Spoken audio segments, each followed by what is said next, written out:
नमस्ते दोस्तों, मेरे चैनल में आप सबका स्वागत है। आज मैं एक लोटा जल का चमत्कार के बारे में कथा सुना रही हूँ। महादेव एक लोटा जल से क्यों खुश रहते हैं और इसका क्या फायदा है। कथा सुन रहे हैं गुरु भाई बहना तो शुरू से अंत तक जरूर सुनिएगा। अच्छा लगेगा तो लाइक करिएगा, शेयर करिएगा और चैनल पर पहली बार देख रहे हैं तो चैनल को सब्सक्राइब करिएगा। तो चलिए शिव चर्चा के सुंदर कथा सुनाती हूँ। एक गांव में एक राजा थे। राजा साहब बहुत ही दयालु और बुद्धिमान थे, लेकिन उनका एक लड़का था, वह बड़ी नालायक था। वह अपने पिता के एक भी बात नहीं मानता था और ना ही स्कूल जाता।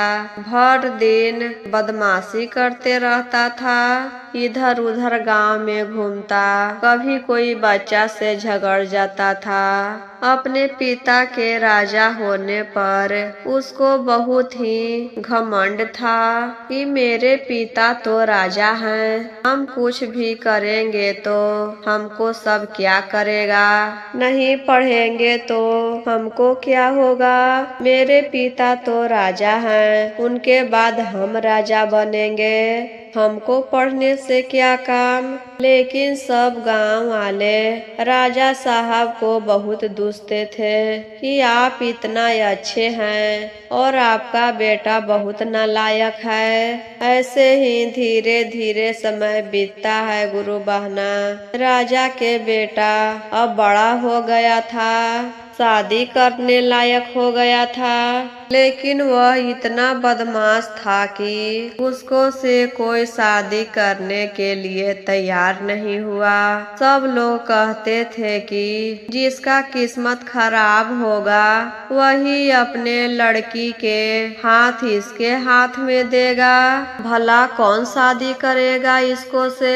जिस लड़की को शादी होगा इससे तो उसका जिंदगी तो बर्बाद हो जाएगा। तो इसी चलते उसका शादी ब्याह नहीं हुआ गुरु बहना। उसका उम्र आधा बीत चुका था। वह अपने जीवन में इतना पाप किया था कि उसके शरीर में कोढ़ी फूट गया। सभी लोग उसको देखकर भिनभिनाने लगे। राजा साहब भी उसको से परेशान होकर अपने बेटे को घर से निकाल देते हैं गुरु बहना। वह वहाँ से चला जाता है। जाते जाते एक नदी मिलता है, वहीं पर नदी के किनारे एक झोपड़ी बनाता है और वही में रहने लगता है। रोज सुबह उठकर वही नदी में स्नान करके खाना बनाने के लिए पानी भर कर लाता है। पानी भर कर लाता है तो उसके झोपड़ी के आगे एक पत्थर था जमीन में धंसा हुआ। वही पत्थर में ठेस लग जाता है और उस पत्थर पर पानी गिर जाता है। रोज ऐसे ही होता था गुरु बहना। रोज नदी में नहाने जाता और खाना बनाने के लिए पानी लाता था तो उसी में ठेस लग जाता था और उस पत्थर पर पानी गिर जाता था। एक दिन जब खाना बनाने के लिए पानी ला रहा था तो उस दिन बहुत जोर से ठेस लगा और वहीं पर गिर गया। पानी के मटका भी फूट गया और गिरने के वजह से उसका मृत्यु भी हो गया, क्योंकि वह कोढ़ी था। उसके शरीर में अब जान नहीं बचा था। गिरने के वजह से तुरंत वहीं पर मर गया। यमलोक से दूत आता है लेने और शिवलोक से भी दूत लेने आता है। यमलोक वाला कहता है कि हम लेकर जाएंगे, शिवलोक वाला कहता है कि हम लेकर जाएंगे। दोनों आपस में झगड़ा कर रहा था। यमलोक वाला कहता है यह अपने जीवन में बहुत पाप किया है, इसे हम नरक में भेजेंगे। शिवलोक वाला कहता है कि अपने जन्म में भले ही पाप किया हो, लेकिन अंतिम समय में अनजाने में ही सही, लेकिन रोज शिव जी पर जल चढ़ाता था। जब इसको ठेस लगता था तो पानी शिवलिंग पर गिर जाता था, अनजाने में ही सही, लेकिन इसने प्रतिदिन शिव जी पर जल चढ़ाया।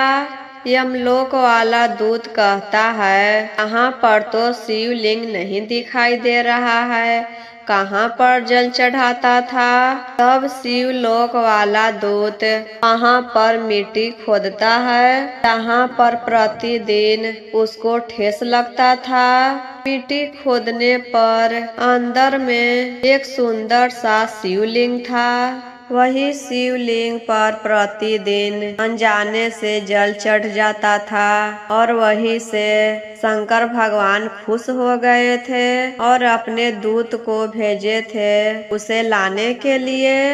तो शिवलोक वाला दूत उसे शिवलोक लेकर चला जाता है।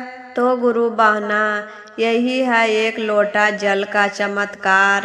एक लोटा जल हमारे शिव गुरु पर चढ़ाने से शिव गुरु खुश हो जाते हैं। उनको और कुछ नहीं चाहिए गुरु बहना, उनको बस सच्चे मन से चढ़ाया हुआ जल ही काफी है। किसी को देखकर पूजा पाठ नहीं करना चाहिए कि वो पूजा कर रही है तो चलो हम भी कर देते हैं। पूजा करने के लिए मन साफ होना चाहिए, तभी शंकर भगवान पूजा स्वीकार करते हैं। ऐसे ना कि रोज हम पूजा पाठ कर रहे हैं और घर पर लड़ाई झगड़ा कर रहे हैं, गाली गलौज कर रहे हैं, तो शंकर भगवान वैसे खुश नहीं होते हैं। उनको मनाने के लिए मन साफ होना चाहिए।